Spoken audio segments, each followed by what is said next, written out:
Yeah, I still can't get that song out of my head. Country music made me do it, and that's why we're here at CRS 2025 here too at the Omni Hotel in Nashville, Tennessee. And I don't know, just that song, just Megan Patrick. Every time I hear that song, it's just country music made me do it. He's here with us right now too as well. KKTC True Country 99.9, and of course our friends out there, the Sports Guys Podcast.com and on iHeartRadio.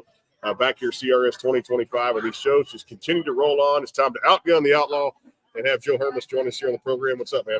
What's going on, Brandon? It's been a hot minute, hasn't it, too, since we catch up and do these shows. And it's just like these curtains open, and it's like they're like hawks. They just keep coming in here.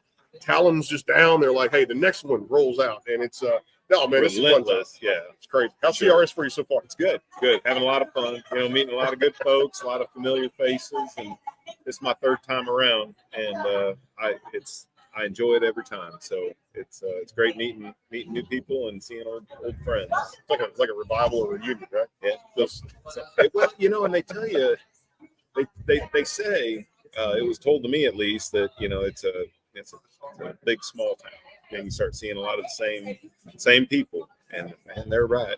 It's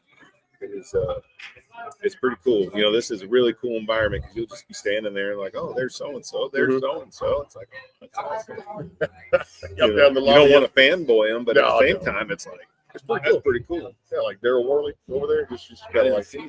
Yeah, he's standing there. He got his own podcast over there, just doing some stuff there. Oh too.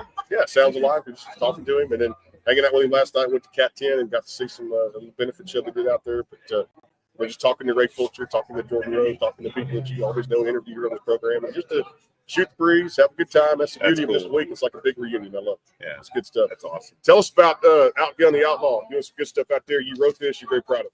I'm very proud of it. Yeah, it's one of those songs that just kind of started coming out one day, and I was telling you before we got on live, I got this little lick going, and then I circled it, and then finally just came out. I got it down to Dale, my producer down here, Dale Oliver, and he was in the original Outlaws.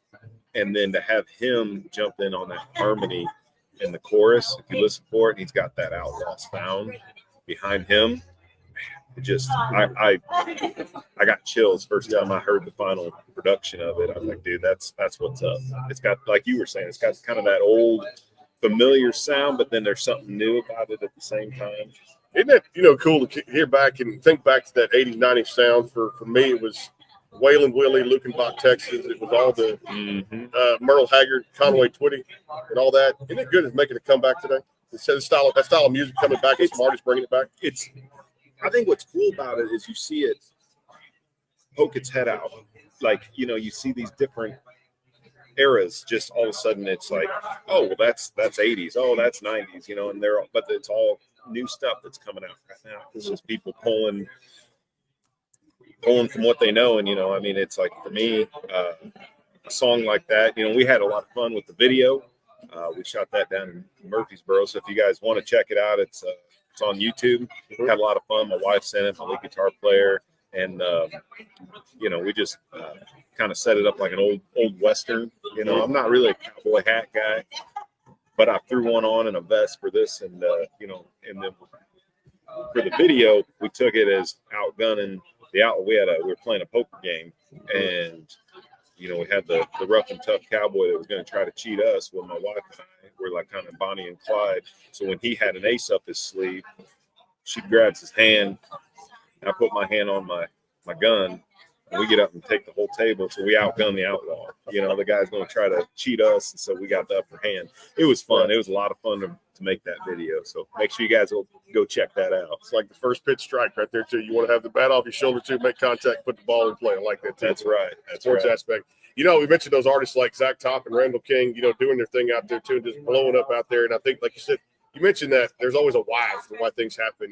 And maybe it's been that rabbit hole thing where it's just going to, like, go in, come out. It's loops, no doubt. We know the industry changes so many times, of ups and downs. I love this new blend of artists. It's very healthy right now. But I was talking to Marty and Mike earlier. Shenandoah could come in for a little bit and talking about that. 30-plus years of, like, those songs, like 2 Dozen Roses and that era, too. Why do you think the comeback is so important? And why do you think maybe some of these newer artists want to keep that music around that they've had, like 2 Dozen Roses and Sunday in the South? It's timeless. And I think today everybody wants authenticity. They want something real, and you've seen that time and time again recently, where those songs, to me at least, I mean, those are timeless, and it's something tangible and real, and I think people are looking for that, and I think that's why we're seeing it come back around.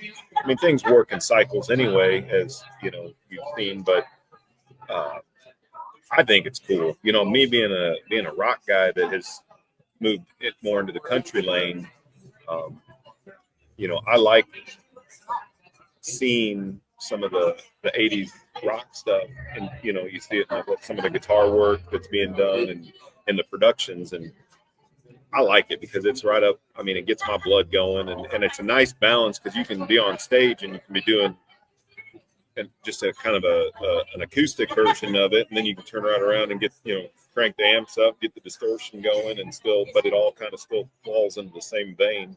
I like it. I think it keeps it interesting.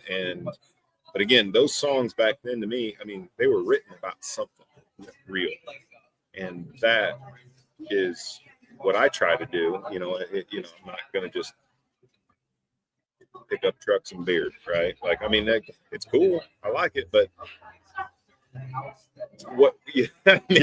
there's only so much you can do with pick up trucks and beer. It makes for a good song, no doubt, and a good song. Hey, fans, like I said, resonate with it. They enjoy it and have fun with it, and that's the beauty about it too, man. And I always credit too, and maybe some people don't, but I throw the credit to the songwriters out there, because without the songwriters too, anybody can pick it up probably and record it, but without the idea previous to it and create something from nothing to pitch to somebody, it's easy probably step in the studio too if you're born to do it. You sing it, whatever, but the songwriters deserve as much credit as the artists, right? Oh, 100%. I mean, that's sit in a room with some of these songwriters and see the way that they can twist and bend and bring ideas to life. I mean, I write, I'm not a great writer. I like to think I come up with some cool ideas, but then you get around these guys that know how to really, what do they say, turn the phrase. And I mean, that's when you get those things going, it's special, and everybody in the room feels it. And then, like, that's what gets me real excited, because then I want to jump behind the mic and take those lyrics that are just standing on their own and then just bring them out, bring them to life even more. And I mean, that's what excites me. That's the beauty of it too. All right, last one, we'll finish here. We'll have you back for a full length one of these. Sure. Play some music out there on radio too. But I love the fact is I got to check out Cat 10, as mentioned last night. Bell Bottoms, I want to see here. All these bars opening up too. I've yet to go to a Bar Taco. That's coming up on Saturday. Man, Nashville's no shortage for restaurants, right? No, it is not. And it's funny. I've been coming down here since 2019. And spent a lot of time in Hendersonville, spent a lot of time in Franklin and south of town and downtown, obviously. But I've never really spent much time in East Nashville. East Nashville is a gold mine for great restaurants. Holy crap. Man, you are not kidding there, brother. No, it's a good food here, too. We're going to try to eat more of it coming up this week. Hey, appreciate you coming by. Thank you, Brandon. Joe Hermes out there, Outgun the Outlaw, the current single across all the DSPs out there, too. And more to come here, more coverage. The CRS Day 2 continues live at the Omni Hotel, Nashville, Tennessee, too. And, of course, not sure who's coming through the curtain next. We're trying to take a lunch break if we get a chance. So more to come here. KKTC, True Country 99.9, and our friends, the SportsGuysPodcast.com, and on iHeartRadio out there, too. We'll see you soon. God bless. Take care. Back in a flash. Stay